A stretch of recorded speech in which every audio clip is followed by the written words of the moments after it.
comprehensive presentation. I'll try to change the mindset a little bit and move to something different, which is the biomechanics. More than 20 years ago, I started giving lectures about wavefronts, trying to describe Chernigke analysis and a lot of physics and VST, and I think I was very successful in treating insomnia. And now, because people thought it's rocket science, and now I'm talking about another branch of rocket science, which is biomechanics. I hope I will try to simplify it, because one day I saw my son wearing this nice t-shirt with Albert Einstein quotation saying, if you can't explain it simply, you don't understand it well. So I will try to be very basic and very simple in order to try to reach you in this. What are the corneal biomechanical properties? You know, elasticity, stiffness, viscosity. Simply, elasticity, it's the ability of a substance to deform under stress and then return to its original shape when the stress is gone. For example, the rubber band, elastic, we stretch it, this is the strength, and then we remove the force, so it returns to its original form. The other thing is the stiffness resistant to deformation in response to applied force. For example, an iron bar like this one. Pointer.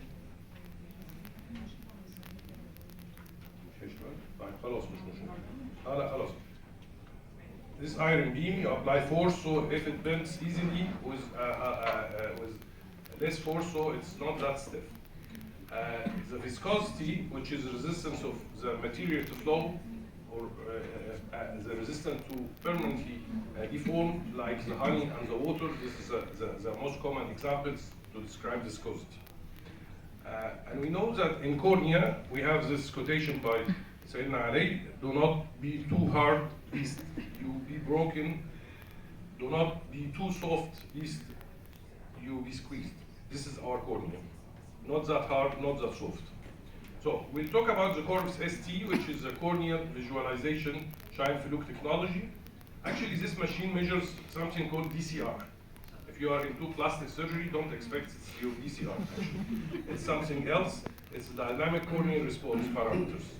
So the dynamic corneal response parameter, simply it's an air puff. The air puff is our force here, and there is a camera, rotating camera. It's actually a shine fluke camera, horizontally placed.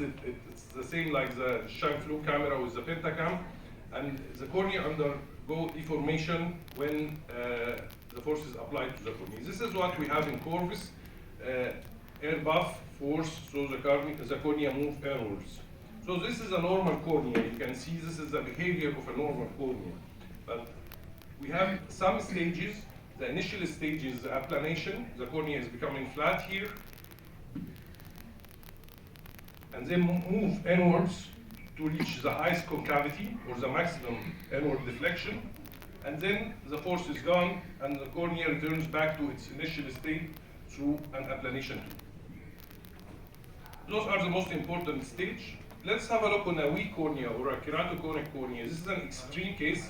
I call it a dancing cornea. You can see how the cornea move inwards more and assuming a higher concavity more than the normal cornea, and the vibrations, oscillations, the timing, everything is different. It means this cornea is not stiff or very weak.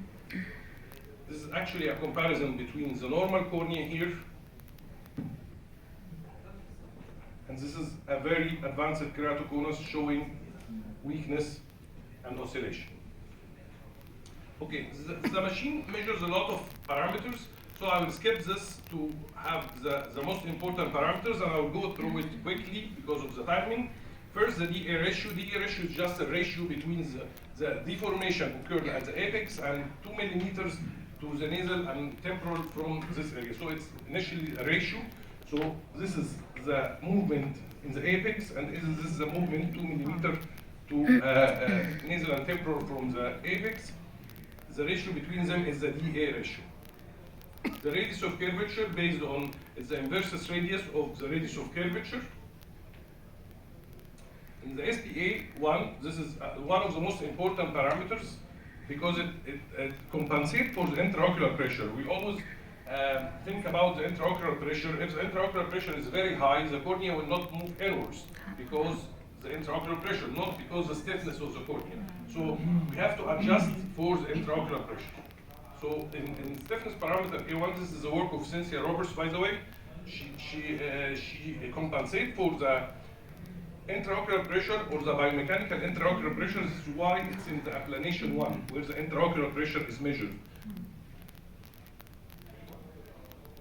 We have something called the stress strain index and strain curve. If I'm going to express it or try to explain it right now, I'm going to be a theoretical physicist, so I will skip it now. But it's a curve, so you can compare it to the main index.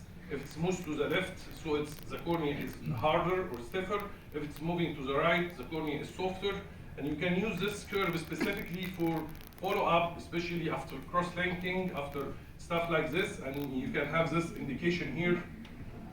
So the cornea is stiffer afterwards, or the cornea showing no signs of progression here.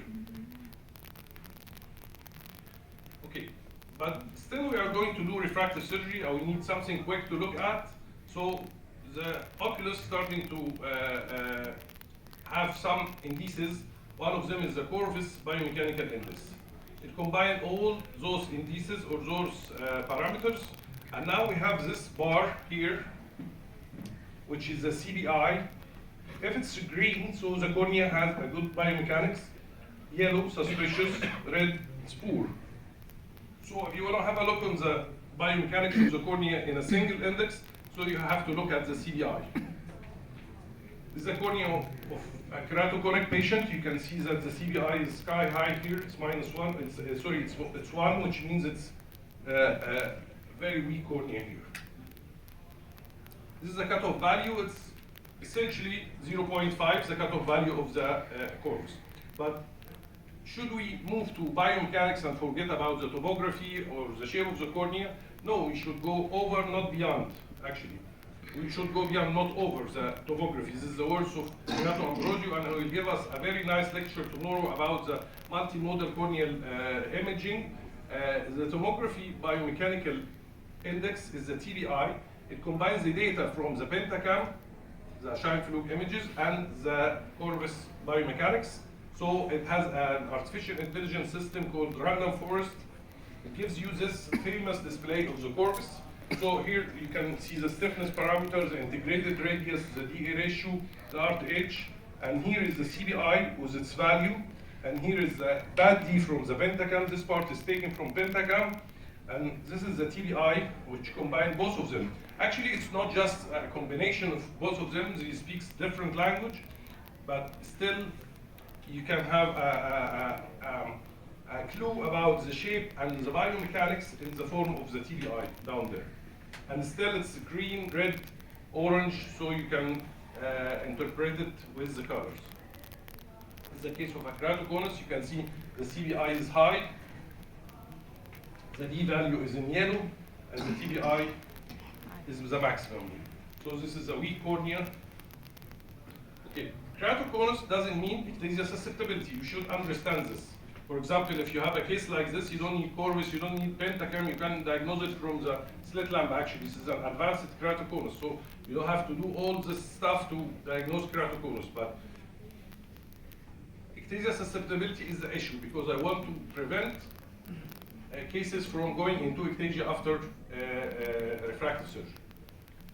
Let's have some examples. So this is the theoretical part, is gone, don't worry, you are over with it.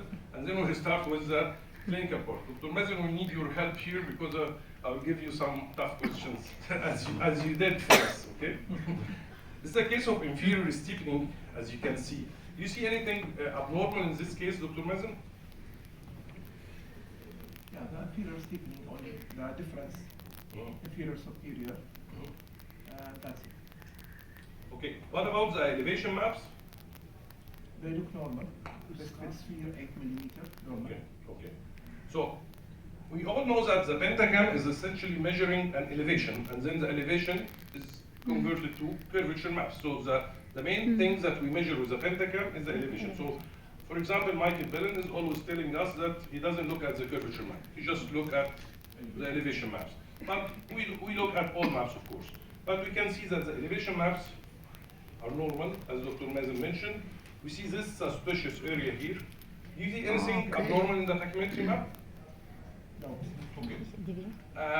The only thing we should mention here is that this scale is a little bit noisy. It's 0.25, it's a quarter of a diopter, and it's intentionally noisy, so to clarify this area of inferior stiffening. This case went to a lot of refractive surgeons, asking them to do LASIK. And would you do LASIK for her or PRK, Dr. Mazen? I have to see other profiles, for Okay. example, This is The documetric indices, the BAD. and here's bad D.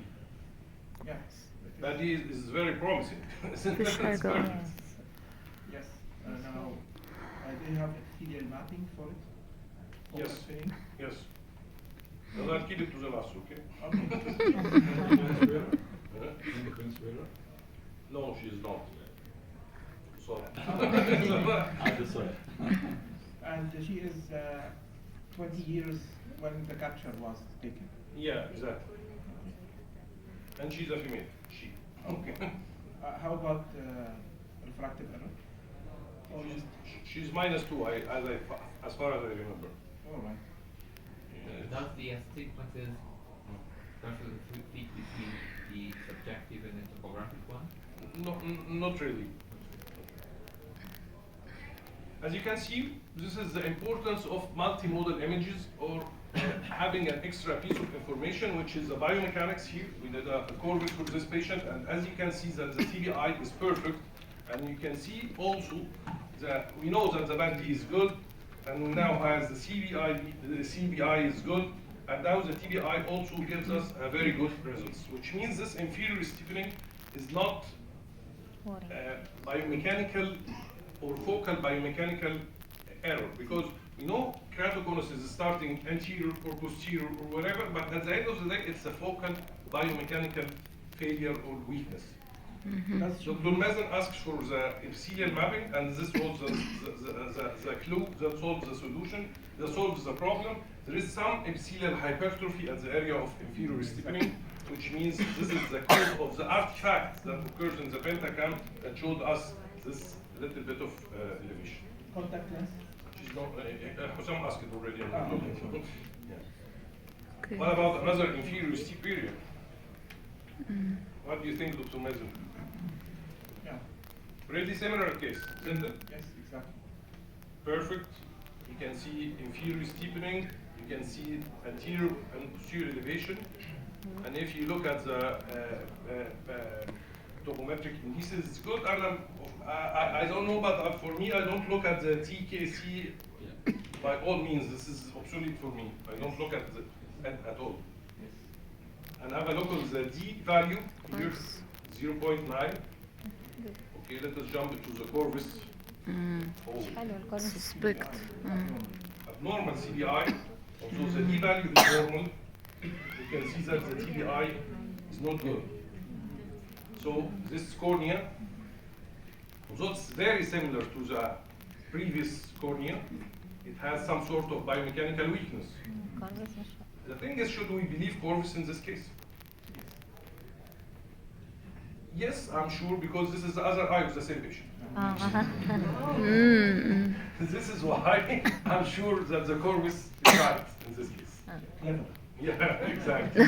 So you can depend on Corvis when you think about cases like this. And this is, of course, the biomechanics of the other eye is extremely. We use Corvis for follow-up now. This is the ABCD we used to know from Belen in the pentacam, and now we have the E.